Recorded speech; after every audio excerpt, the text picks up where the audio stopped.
Allez, bonjour à tous. Alors aujourd'hui, petite vidéo que l'on adore détester, à savoir les vidéos derniers achats. Et je vous présente donc le Gogo Hackman 1 que j'ai récupéré il y a assez peu de temps. Donc c'est un jeu de plateforme action que vous devez connaître, un signé Bon Bresto, designé par le maître Akira Toriyama et dont le héros n'est pas sans rappeler Trunks de Dragon Ball Z, mais ce n'est pas le seul personnage qui vous rappellera des souvenirs. Donc c'est un jeu de plateforme souvent considéré comme assez médiocre, ce qui n'est pas totalement faux, mais il propose, cela dit, des environnements décalés, et j'ai toujours eu un faible pour ce premier épisode qui, même s'il est objectivement bien inférieur au troisième, me paraît toutefois meilleur que le deuxième que je trouve un petit peu fade. Là les décors sont plus sympas, je le trouve aussi mieux rythmé. Mais évidemment, si vous cherchez l'épisode ultime, préférez le troisième opus. Voilà, donc on va regarder rapidement à l'intérieur. Donc on a la belle notice en couleur, voilà, avec ses belles illustrations. C'est toujours complet et magnifique. Ah là, que les notices japonaises nous manquent. Vraiment. C'est peut-être de la nostalgie, mais vraiment. Pouvoir se plonger dans le jeu avant même d'insérer sa cartouche, c'est quand même quelque chose. Voilà, donc Gogo Hackman. Donc je ferai en sorte de récupérer les deux suivants, mais je ne suis pas pressé. Allez, on continue avec un jeu que je connais également assez bien, Sonic Blastman, un beat'em all signé Taito, qui, pour la petite histoire, était présenté comme un jeu à la hauteur de la Neo Geo par les magazines de l'époque, je m'en souviens encore. Grâce à ces sprites assez gigantesques, pour la console en tout cas. Toutefois, le jeu a un gros défaut, c'est qu'il est extrêmement lent. D'ailleurs, je me souviens de la vidéo réalisée par DGGX à ce sujet, il avait bien taillé, alors je suis globalement d'accord avec lui. Cela dit, voilà, nostalgie oblige, je serais peut-être moins sévère que lui. C'est un titre qui clairement a vieilli, mais qui conserve une petite aura à mes yeux.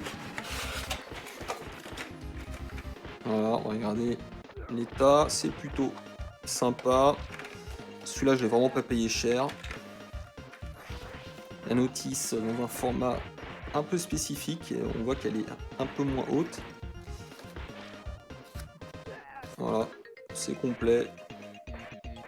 C'est en couleur. C'est parfait.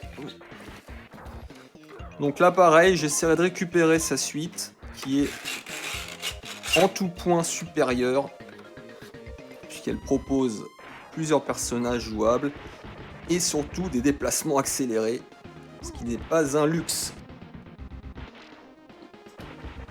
Allez, on continue avec un autre beat'em all, à savoir Rushing Beat Shura, le troisième épisode de la trilogie, que là aussi je suis content de récupérer.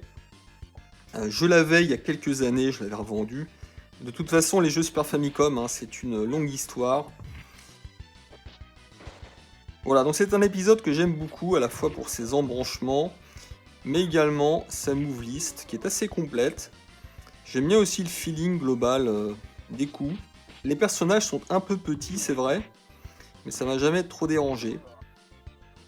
Donc voilà, un épisode que je vous conseille, qui malheureusement coûte un petit peu cher, peut-être pour ce qu'il est, mais qui fait partie de mes beat'em all préférés de la console. Alors attendez, on va regarder quand même rapidement.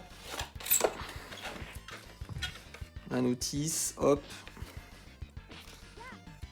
Pareil, c'est toujours très complet. Donc on voit les personnages de cet épisode, qui, si je me trompe pas, sont différents de celui du deuxième. De ceux du deuxième plutôt.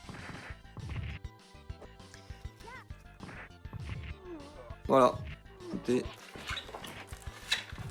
Et la belle cartouche qui est encore sous cellophane. Allez, on va ranger ça et puis on va passer au dernier jeu. je suis content d'avoir pu récupérer. Voilà, donc on va passer au dernier jeu qui n'est autre que Wild Guns. Le jeu de Natsume qui fait partie des pépites de la Super Famicom. Et que je voulais choper depuis longtemps. Alors celui-là pour le coup je ne l'avais jamais eu. C'est une première. Évidemment le jeu je le connais. J'avais même la version PS4 qui a été rééditée avec quelques modifications. Qui est d'ailleurs une version semble-t-il pas si bonne que ça de ce que j'ai lu mais j'ai pas creusé. Donc voilà, Wild Guns, inutile de le présenter. Un jeu de shoot à la NAM 75 hein, pour faire simple. Qui n'est pas facile du tout. Donc il faudra que je m'y mette à fond cette fois.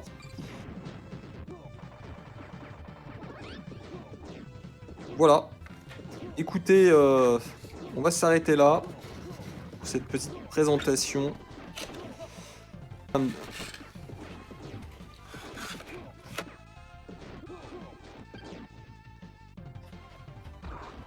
On va se faire une petite photo de famille.